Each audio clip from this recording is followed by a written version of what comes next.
une petite rue du 15e arrondissement à Paris, à 2 pas de la Tour Eiffel. Le quartier est calme, vous le voyez. Et ici, il y a un foyer de l'aide sociale à l'enfance qui accueille régulièrement des adolescentes. Une famille nous a alertés parce que sa fille a fugué à plusieurs reprises de ce foyer pour aller se prostituer. Elle n'a que 14 ans. Une famille indignée par l'attitude des éducateurs qui, selon elle, auraient laissé faire en toute connaissance de cause. Cette affaire, elle est symptomatique d'un véritable scandale. En France, 15 000 mineurs placés à l'ASE se prostitueraient alors qu'ils sont censés être protégés par l'aide sociale à l'enfance. Alors nos envoyés spéciaux ont enquêté et ce que vous allez découvrir est tout simplement révoltant. C'est une mère qui lutte pour récupérer sa fille de 14 ans. Depuis 2 mois, on lui a retiré sa garde. Pour protéger sa famille, elle veut rester anonyme. C'est au niveau des armes, là, c'est le mur blanc. C'est le bâtiment qui fait l'angle là, dans cette rue. Donc c'est ici que votre fille a été placée? Oui, je pense que c'est une ancienne école transformée en foyer. C'est que des moments tristes.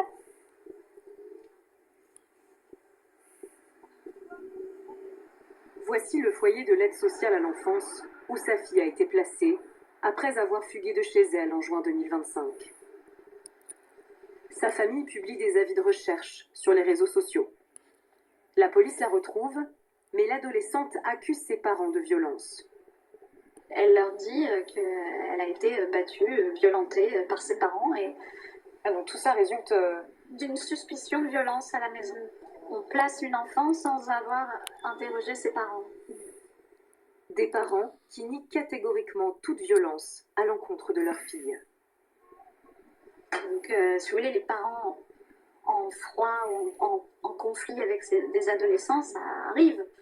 Il y a des crises, il y a des moments de difficulté avec une adolescente, un adolescent.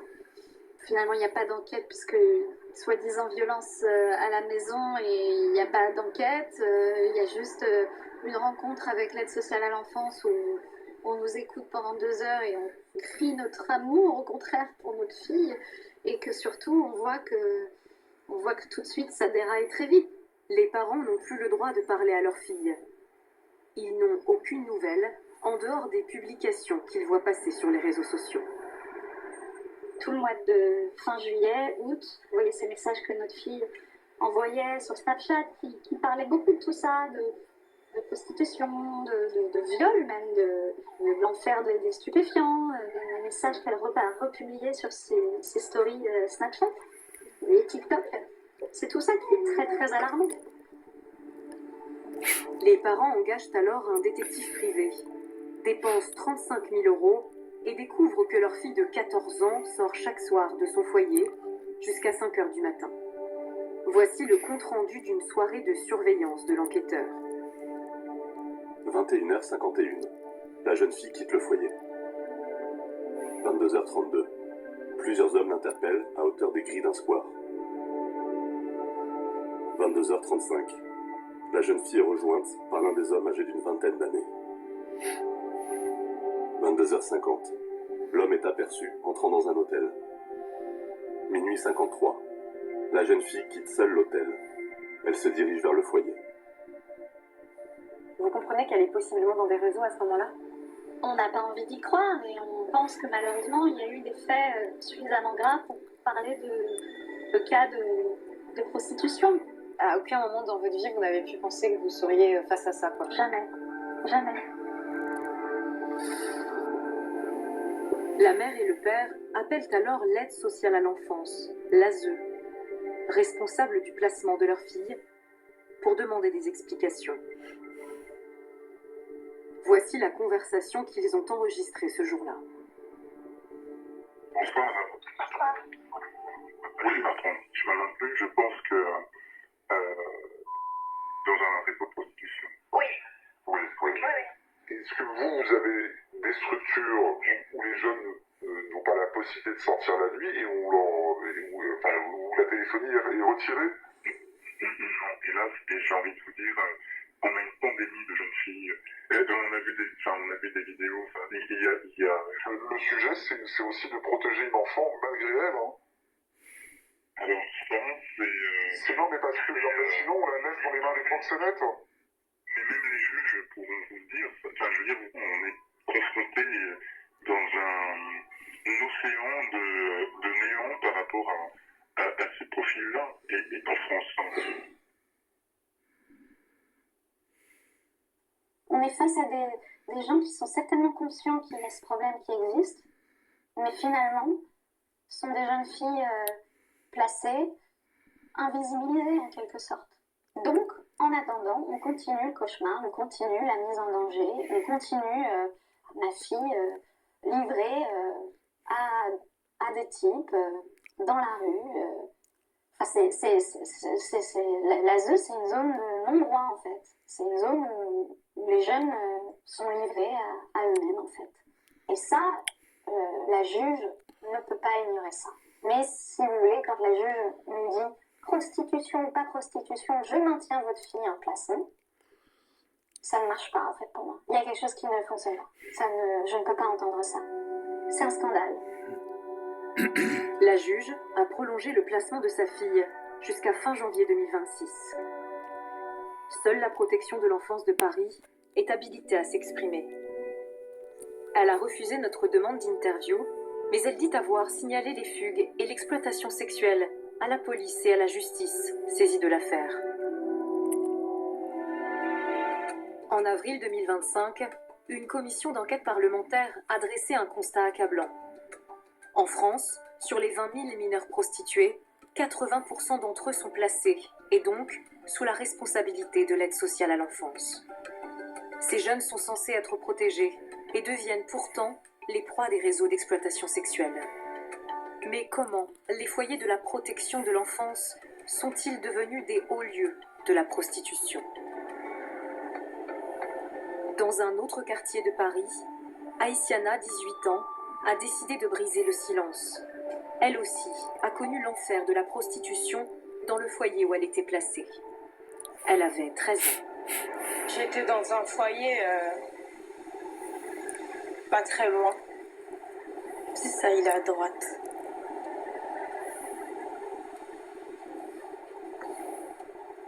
Ça a bien changé.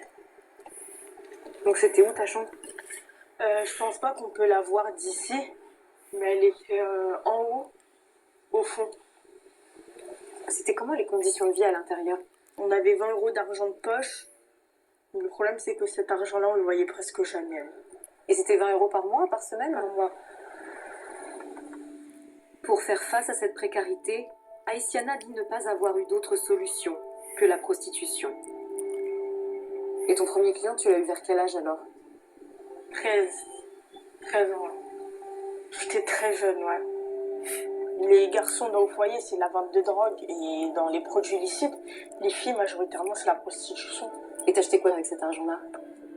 Dans des produits d'hygiène, des habits, de la nourriture.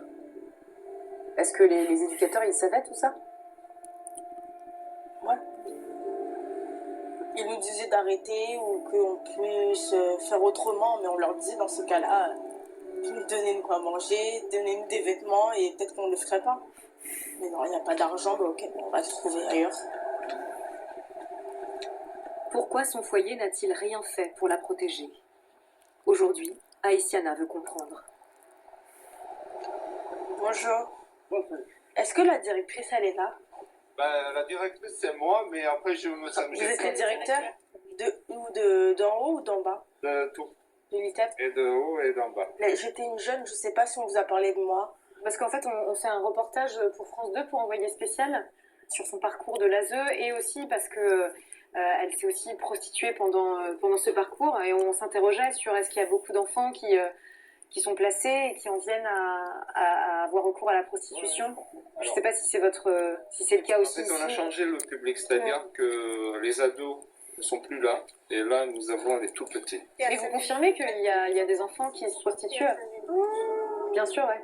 L'ampleur, c'est difficile d'évaluer. Ça, c'est des situations qui sont extrêmement difficiles à évaluer, mais en effet, oui, le phénomène existe. Bon courage, il faut tenir. Maintenant, avancer. Oui. Au revoir. Au revoir. Aïssiana rencontrait les clients dans ces rues, à quelques pas du foyer. Et est-ce qu'ils savaient que tu étais mineure?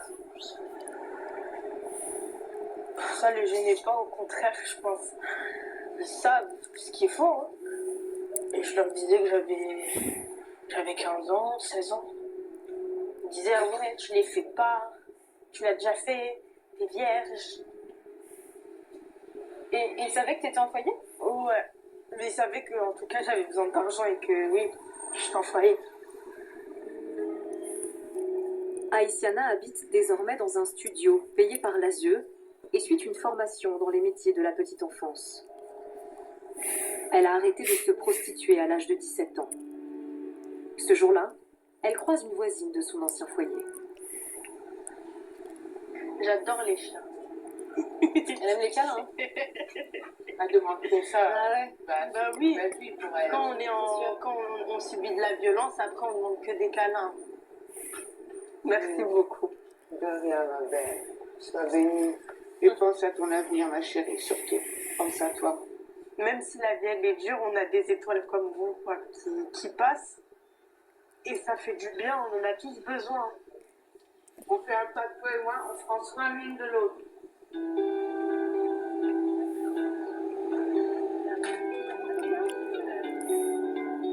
Paris n'est pas la seule ville où les filles placées à la protection de l'enfance se prostituent. La situation est encore plus alarmante à Marseille. Presque aucun foyer n'y échappe et les victimes sont de plus en plus jeunes. Celle que je vais rencontrer avait 11 ans, la première fois qu'elle a été exploitée par les proxénètes. Nous l'appellerons Lila. Elle a aujourd'hui 16 ans. Pourquoi t'as décidé de témoigner en cachant ton visage? En cachant mon visage parce que j'ai pas envie que ça me reconnaisse. Parce qu'il y a des gens de ma famille qui ne sont pas au courant. Mais en même temps, t'as aussi le courage de témoigner. Et ça, c'est fort, quoi. Tu le fais aussi pour les autres filles ou... Ouais, je le fais pour les filles. Placée pendant 5 ans suite à des violences paternelles, Lila a pu retourner vivre chez sa mère, dans les quartiers nord, il y a 1 an. On rattrape un peu le temps perdu. Question pose. Ouais. Oui. Comme ça, j'ai pris mon visage. C'est toi qui illumines mon visage. Tu vas prendre du café au bout de Mais pourquoi je t'ai dépassé en café? Je t'aime. Moi aussi. C'est tout? Moi aussi, je t'aime.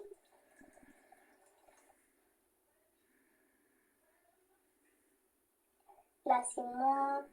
Là, c'est mon frère. Là, c'est moi et mon frère. Ça, c'est ma mère. Là, c'est mon frère. Ça, c'est mon doudou. Et ça, tu l'as connu depuis combien de temps? Depuis que je suis au foyer. Alors maltraitée par son père et sa belle-mère, elle pense que le placement la protégera. Ça, c'est les chambres des foyers. Pour nous, c'est mieux. Je suis plus chez mes parents, ils vont plus me faire du mal. Au bout de 2 jours, tu vas leur faire commencer. Dès son arrivée, elle devient la proie d'une jeune fille, elle aussi placée dans ce foyer. Elle l'aurait forcée à se prostituer. Il y a une fille qui nous parlait de la prostitution et quelques jours après, elle nous a fait comprendre que si on ne le faisait pas, on allait avoir de gros problèmes, on pouvait se faire séquestrer, violer, tous les trucs comme ça. Et que même notre famille, ils allaient avoir des problèmes. Elle nous a proposé une sortie et c'est à ce moment-là qu'on a rejoint 2 copines à elle et qu'on allait dans son appartement se prostituer. C'était vraiment des proxénètes. Ouais, c'est ça. Moi, je suis partie avec un client. J'ai tout raconté, mais j'étais forcée et tout. On m'a dit, c'est pas mon problème, moi, je suis un client. On a dû passer à l'acte et tout. Et ça s'est enchaîné. J'imagine que tu n'avais jamais eu de relation sexuelle à ce moment-là. Je connaissais pas, en fait. À 11 ans, j'étais encore à l'époque de la petite graine. Genre, je savais pas comment on faisait des rapports. Après 3 jours de séquestration, Lila s'enfuit et regagne son lieu d'accueil. Elle est passée par 15 foyers différents et a dû se prostituer dans plusieurs d'entre eux. Partout le même scénario. D'autres jeunes filles placées deviennent ses proxénètes. Là, c'était quand la femme me prostituée. J'avais 14 ans. Il y a des soirs, je faisais 1002, il y a des soirs où je faisais croissant, je faisais qu'un client. Il prenait mes sous, il prenait 250, il me donnait 500.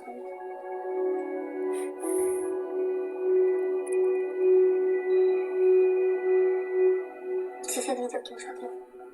Comment je me maquillais, comment je faisais femme, comment je m'habillais aussi. On dirait j'ai 17 ans, 18 ans, c'est choquant, j'avais 12 ans.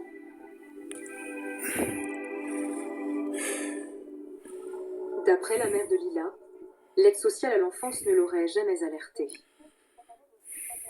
J'ai appris que c'est sur plusieurs lieux, plusieurs foyers que ça s'est passé. Pas que dans un seul. Pas que dans un seul.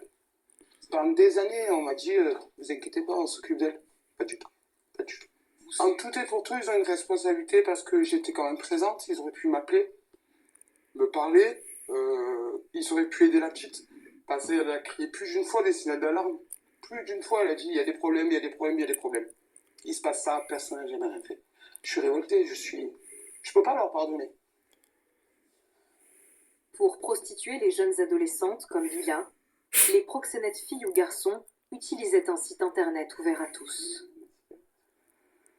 Ici, il y a tous les arrondissements. Ah oui, et si tu vas dans Marseille, 13. On y trouve 16 000 annonces dans toute la France. Officiellement, toutes les filles sont majeures. En réalité, certaines sont mineures. Sérieux, tu penses vraiment qu'elle est majeure, elle? Moi, je le pense pas. Elle n'a pas 25 ans. Elle a mon âge. Elle doit avoir 16, 17 ans. Non, elle, c'est un bébé. Elle a des airs de grandement. Regarde son visage. Là, il y a son numéro de téléphone. Déjà, aujourd'hui, elle a eu 72 yeux. Et tu sais s'il y a des filles de foyer qui vont sur ce site-là, notamment? Oui. Ouais. Et du coup, ça veut dire que leur visage... Je le montre normal. Parmi ces annonces, nous avons en effet identifié des mineurs placés par l'aide sociale à l'enfance de Gironde, de Picardie ou de Paris. Quant aux clients, d'après Lila, ils ont des profils très variés.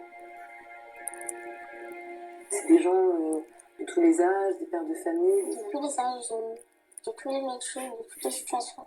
Des policiers, comme des pompiers, des ambulanciers, comme des avocats, il y avait vraiment de tout. Mais elle savait très bien que j'étais mineure. Mais après, sinon, il y en a qui te demandent qu'on nous étrangle, nous tire les cheveux, ou nous frappe, et tout, des trucs comme ça. Tu peux taper de la cocaïne avec moi. Je n'aime pas du tout. Sinon, il y en a, ils m'ont demandé de ramener une fille vierge, de pouvoir, je reprends leur terme, de pouvoir éclater une chatte vierge. Je sais pas, c'est écœurant. Voilà, ça me dégoûte. J'ai courageuse, je continue comme ça, je suis très très fière de toi. À ce soir. À ce soir. Lila a accepté de nous emmener devant l'un des foyers où elle a grandi. Dans ce lieu censé protéger les enfants, la prostitution était très courante. C'est quand même un énorme bâtiment, il devait y avoir plein d'enfants ici, non? Oui. De quel âge à quel âge? De 4 ans jusqu'à 17 ans. 17 ans, ok. Il n'y avait pas que moi qui le faisais, il y avait plein de filles. Soit il était réputé pour ça, donc genre les clients ils étaient 2 ans. Et l'éducateur elle le savait. Ma copine quand elle le faisait, l'éducatrice elle lui disait bon, je sais que tu as des clients ce soir, mais rentre pas tard quand même. Une des éducatrices arrive devant le foyer. Madame? Excusez-moi, c'est quoi? En fait, on nous racontait qu'il y avait pas mal de prostitution de jeunes filles mineures qui travaillent là-dessus sur les filles. Exactement. Les 21 à 22, il y a des proxénètes devant les portes. Ah, il y a des proxénètes devant les portes? Il y a pas de portes. C'est comme partout dans tous les foyers. Ils font quoi alors? Ils restent là, dehors? Ils ont un tout à fait. Ah ouais, ils attendent qu'elles sortent pour... C'est quand même des scènes hallucinantes, quoi. Moi, il paraît qu'ils me font. Et les proxénètes, ils savent que c'est un foyer et ils viennent ici. Ah oui, ils connaissent tout. Et elles sont jeunes, ces filles qui se prostituent? Ça commence à tout. Ah ouais. Vous faites quoi, vous, contre ça, justement? Comment vous arrivez à un bâtiment, on sécurite dans le bâtiment, on fait au mieux, comme on peut. Mais des barbelés, on n'a pas le droit. Il faut être les prisons. On a certaines choses qu'on ne peut pas faire. Voilà. Bonne soirée. Bonne soirée. Merci. Au revoir. Dès que la nuit tombe, les éducateurs ferment les portes. Mais légalement, ils ne peuvent pas forcer les adolescents à rester à l'intérieur du foyer. Les jeunes le savent, ils entrent et sortent comme ils veulent, ou plutôt comme ils peuvent.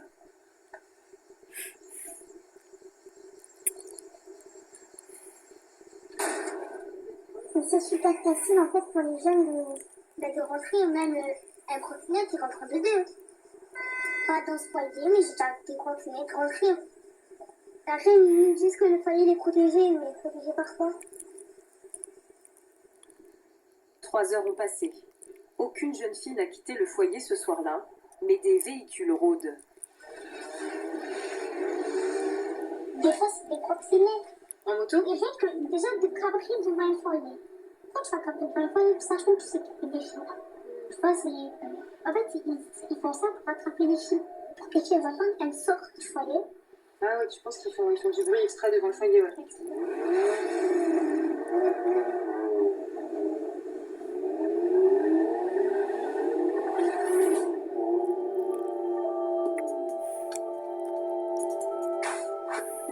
Dans les quartiers nord, un autre foyer censé protéger les filles les plus fragiles serait aujourd'hui gangréné par les réseaux criminels. Certaines adolescentes prostituées deviendraient ici à leur tour des proxénètes. Lila a passé 1 an et demi sous leur emprise. Et là, on s'approche, donc là, au niveau de l'arbre, c'est là où c'est le foyer, c'est ça? Ouais. Mais le surnom, genre, c'est ouais, foyer de pute, foyer de prostituées, foyer de tapins. De l'autre côté de la rue, nous apercevons l'une des anciennes proxénètes de Lila. Elles vivaient ensemble au foyer. Putain, t'as pas fait aussi? C'est celle qui m'a forcé à me prostituer. Je la revois même pas. C'est laquelle? C'est celle qui est sur le trottoir? Celle qui est devenue.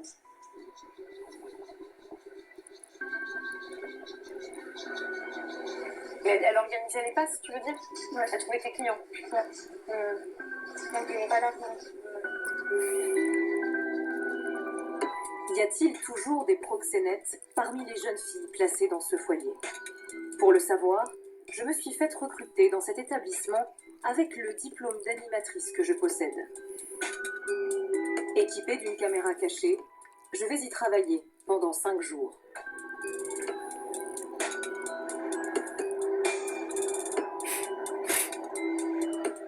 Bonjour, je viens de travailler avec vous. Ouais, c'est mon frère. Ouais. La structure accueille 12 adolescentes âgées de 15 à 18 ans. À peine un tiers d'entre elles vont à l'école. Salut, ça va? Dès mon arrivée, on m'apprend que des jeunes filles sont en fugue depuis plusieurs jours. Les chambres sont restées en l'état depuis leur départ.